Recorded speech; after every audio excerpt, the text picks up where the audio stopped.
Y 36 minutos de la mañana, y como hemos anunciado, hoy con nosotros está Juan López Uralde. Él es diputado de Unidas Podemos. Juan, ¿qué tal, Egunon? Hola, Egunon.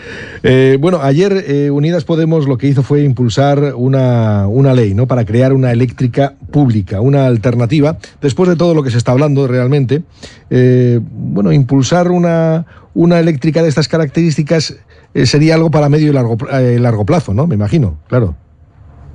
Bueno, efectivamente, sería algo para el medio y largo plazo, pero es algo que hay que hacer, porque nosotros lo que estamos planteando es que los saltos hidráulicos, es decir, las presas hidroeléctricas, son un recurso público que, sin embargo, está concesionado, en concesión, a las empresas privadas. Entonces, esta concesión se hizo durante 75 años, pero muchas de estas presas que se construyeron a principios del siglo pasado, pues van digamos, venciendo esas concesiones, y entonces el Estado lo que nosotros planteamos es que recupere esos saltos, de tal manera que tenga una capacidad de producción de energía que le permita, pues en situaciones como la que estamos viviendo en estos días, o en otras situaciones que tengan que ver con las emisiones de CO2, con la transición ecológica, con el cambio de modelo energético, pues tener una capacidad de intervención. Nos parece que es una medida necesaria, es una medida más que razonable, y bueno, pues por eso dimos el paso de plantearla en el Congreso. Bueno, llama la atención, luego podremos hablar de las consecuencias políticas, ¿no? Sobre todo porque también Unidas Podemos está en el propio gobierno, integrada en el propio gobierno, y hay diferencias notables con su socio, el Partido Socialista, en este aspecto. Bueno, ¿qué es lo que está pasando primero, Juan López Uralde? ¿Qué es lo que está pasando con la electricidad en estos momentos, con la generación de energía? Porque ha hablado que esa empresa pública podía basarse en esas hidroeléctricas que van a caducar las licencias y demás, que es una energía más barata, pero es que resulta que, bueno, aquí se nos ha disparado todo hasta límites insospechados, ¿no? Claro, se ha disparado por la forma en la que se establece el precio del kilovatio, el precio de la energía, que tiene un sistema que se llama marginalista, por el cual la energía se paga al precio de aquella, digamos, forma de producción que es más cara. En este caso tenemos una crisis con el gas, porque el aumento de la demanda hace que el precio del gas haya subido enormemente, y esto es lo que hace que el precio de la energía esté disparado, ¿no? Lo que ocurre es que, bueno, las otras energías, singularmente la hidráulica, pues pueden jugar un papel aquí para la reducción de los precios, también las renovables, y eso es lo que nosotros planteamos, ¿no? Planteamos otras medidas. Evidentemente somos conscientes de que esta es una medida, como hemos dicho, en el medio y largo plazo, y hay otras cuestiones que nosotros creemos que deben hacerse, como por ejemplo el establecimiento de un precio máximo a ese kilovatio hidráulico, o el establecimiento de un precio fijo al kilovatio nuclear. ¿Por qué planteamos esto? Porque en este momento, mientras el coste de generar un kilovatio con energía hidráulica está en 3 euros, las empresas eléctricas lo están cobrando a 140 euros. Entonces, esta diferencia es lo que se llama los beneficios caídos del cielo, que las empresas se están embolsando a costa de los consumidores, y que nosotros creemos que es un asunto que hay que abordar de forma urgente. ¿Por qué razón cuesta tanto ponerle trabas a todo el sector eléctrico? Al sector de la energía en general, al sector de la energía. Bueno, es un secreto a voces que las empresas eléctricas pues son un oligopolio, son unas empresas que tienen mucha influencia, que tienen mucho poder, pero además es que hemos vivido un proceso en los últimos años, ya muchos años, décadas diría, de puertas giratorias, donde ha habido una colusión entre el poder político y este oligopolio, que ha hecho pues que toda la legislación siempre haya sido muy favorable a ellos, ¿no? Y entonces cambiar eso no se puede hacer de la noche a la mañana, eso es la realidad, pero lo cierto es que es importante tomar medidas, y tomarlas ya. Lo que no podemos hacer es permanecer impasibles como gobierno ante una situación que de alguna manera pues perjudica fundamentalmente a los ciudadanos y beneficia a un grupo muy pequeño de empresas, que es el oligopolio energético. Bueno, yo creo que el sector energético lo abandonó el sector público, creo que hace unos 15 años, un poco más, igual, más o menos, sería, ¿no? Bueno, no lo abandonó. Hubo un proceso de privatización, ¿no? Abandonó quiere decir que lo fue vendiendo, vamos, lo fue vendiendo, sí, claro.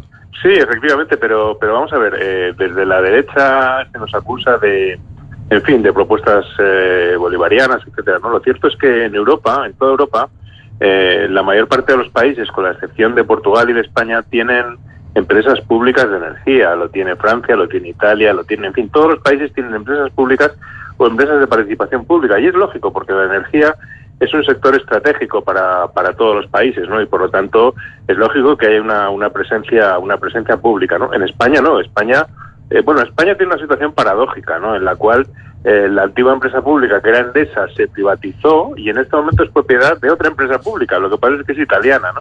Pero esta es la realidad. Entonces, bueno, nosotros entendemos que es una situación normal en la Unión Europea la presencia pública en el sector energético y creemos que aquí pues no tiene por qué ser ninguna excepción. Y por cierto, que nos llama la atención la crítica del PNV a nuestra propuesta, cuando en Euskadi sí hay empresas públicas como SESA, la empresa de gestión del gas, ¿no? De exploración de gas. Es decir, que parece que en Euskadi sí vale, pero en el resto del Estado no. Sí, bueno, ya que mencionábamos eso de las empresas públicas, hombre, se nos había vendido siempre que es que Europa no permitía tener el control de empresas de estas características, cosa que llamaba la atención, pues que efectivamente en otros países sí los hay, ¿no? Pero bueno, eso también... Claro, eso es falso. Sí, bueno, pero eso también ocurría en el sector automovilístico cuando, por ejemplo, Francia tiene intervención en una de las grandes empresas del país, ¿no? También, ¿no? Claro, efectivamente, pero en el caso de la energía es que no hay un país en Europa, ni siquiera, ni tampoco Estados Unidos, donde no haya empresas públicas o con participación pública. Es que es en todos los países, salvo insisto en ello, en España y en Portugal. Bueno, pues eso es lo que hay. De todas formas, ¿cómo lo ha recibido su socio de gobierno? Bueno, nosotros estamos a la espera de ver cuál es su reacción. No es algo, vamos a ver, no es algo nuevo lo que nosotros planteamos ayer. En estas últimas semanas hemos tenido muchos debates parlamentarios sobre el tema del precio de la luz, lógicamente, y nuestra propuesta de empresa pública de energía es algo que estaba en nuestro programa electoral y que hemos puesto sobre la mesa y hemos puesto de manifiesto en todos estos debates, ¿no? Por lo tanto, no es algo que pueda decirse que nos hemos sacado del bolsillo, sino que, como digo, estaba en nuestro programa y es conocido que esa es nuestra posición. Nosotros creemos que el Ministerio de Transición Ecológica, bueno, pues estamos a la espera, ¿no? En un principio mostró cierta reticencia, pero luego recientemente pues la ministra Rivera ha hecho declaraciones más favorables, ¿no? Bueno, pues esperemos que vaya cojando. De todas maneras, también cuando se habla de diferencias entre los socios de gobierno, bueno, también hay que decir que muchas veces desde Unidas Podemos pues tenemos que empujar un poquito, como ha ocurrido con el salario mínimo interprofesional, y bueno, finalmente pues conseguimos que el gobierno se mueva, ¿no? O sea que creemos que más que un conflicto lo que hay es pues intención de que se avance, y nosotros lógicamente pues hacemos valer nuestras posiciones en la esperanza de que nuestro socio pues entre también, ¿no? Sí, pero son conscientes de que al final como gobierno, por ejemplo, la imagen que se da es que parece que no se puede hacer absolutamente nada con estos precios tan disparados, ¿no? Claro, eso es lo que nosotros no estamos de acuerdo. Nosotros creemos que sí se puede hacer, que se debe hacer, que el gobierno tiene que hacer, y por eso dimos este paso de plantear esa proposición de ley, ¿no? Porque entendemos se están haciendo otras cosas también. Es que lo que ocurre es que el modificar la legislación no se puede hacer de hoy para mañana. Tenemos otros proyectos de ley en marcha, su tramitación en el Congreso, por ejemplo, el Fondo Nacional de Sostenibilidad, que ayudaría a eliminar una parte de una parte, podemos decir, que no tiene que ver con la generación de electricidad de la factura de la luz, en fin, que se está trabajando, pero nosotros creemos que hay que avanzar más y más rápido. Bueno, pues esta es la realidad, y por cierto que algunos lo centran solamente en que parece que hay que quitarle impuestos a la factura, ¿no? Para abaratarla. Eso tampoco parece que sea... Sí. Bueno, hay una campaña perdón, ese era mi perro. Bueno, muy bien. Hay una campaña de la derecha en contra de los impuestos, ¿no? Y nosotros desde luego lo vemos con mucha preocupación, porque realmente es muy fácil hablar contra los impuestos, pero al final hay que pagar la sanidad, hay que pagar la educación, y en todos los sectores pues la derecha tira contra los impuestos. Realmente lo que nosotros nos preguntamos es, efectivamente, si vamos recortando impuestos por todos lados, al final cómo vamos a pagar los servicios públicos, ¿no? Y entonces eso también hay que ser conscientes. Sí, por eso llama mucho la atención, ¿no? Que solamente se ponga el acento en el capítulo impositivo, cuando luego de otro lugar habrá que sacar los recursos oportunos, ¿no? Para eso, ¿no? Otra cosa que puedan estar inflados o podrían estar de otra manera divididos, ¿no? Pero bueno, eso es otra cuestión, ¿no? Bueno, lo que se ha hecho es que en una situación de emergencia como la que vivimos, con precios muy altos, pues se ha optado por una reducción impositiva, digamos temporal, para que el consumidor o para que los ciudadanos y las ciudadanas pues podamos afrontar el tema de la factura, ¿no? Pero eso no es una solución estructural. Lo que hay que buscar son soluciones estructurales, y esas soluciones pasan, como comentaba antes, por abordar el tema de lo que se llama los beneficios caídos del cielo, ¿no? Que es esa diferencia que cobran las empresas eléctricas entre lo que les cuesta producir el kilovatio y el precio al que lo venden. Esa es la clave, y eso es donde está, digamos, la pelea con las empresas eléctricas. Bueno, y luego está también toda la investigación que se pueda llevar a cabo por algunas de las prácticas que se hacen habitualmente o que se han hecho. Por ejemplo, esto del vaciado de los pantanos y demás que se ha producido en los últimos días, ¿no? Luego al final hay que echar mano de 1% del gas, y eso, claro, va a subir la factura.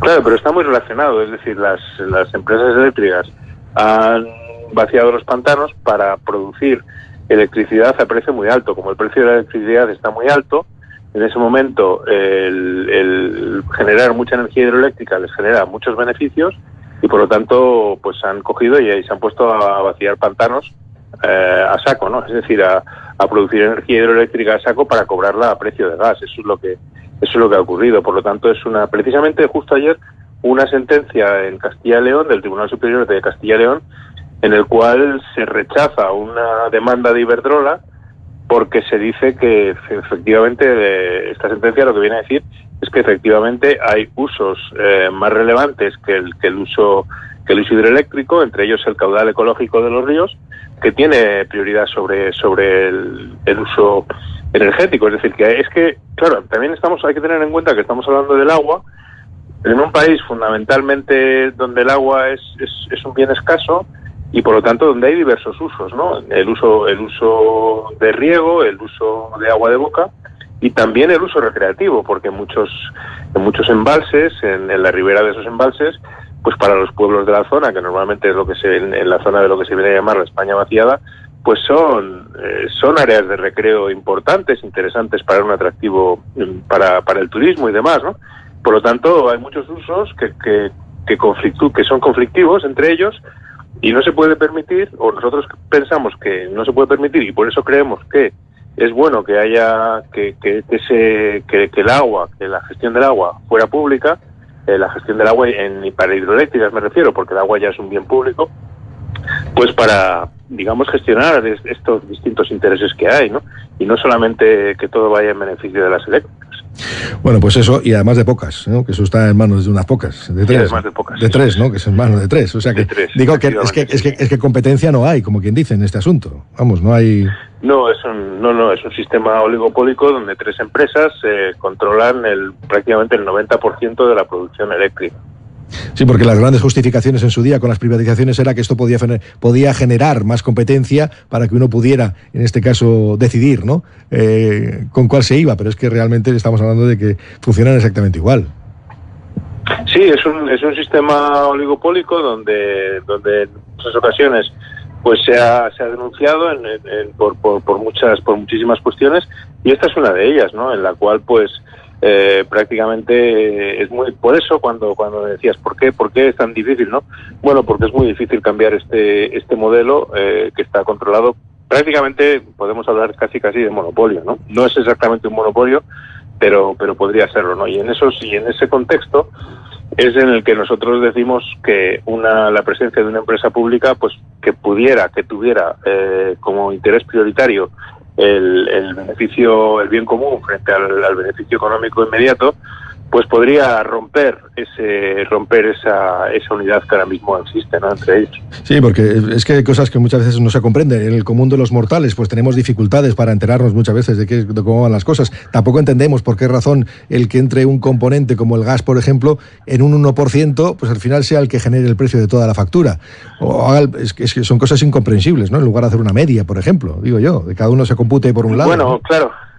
Claro, es la forma en la que se establece el precio, ¿no? Es un sistema complejo, es un sistema difícil de explicar, es un sistema difícil de entender y desde luego, pues aparentemente no tiene nada que ver con el sentido común, ¿no?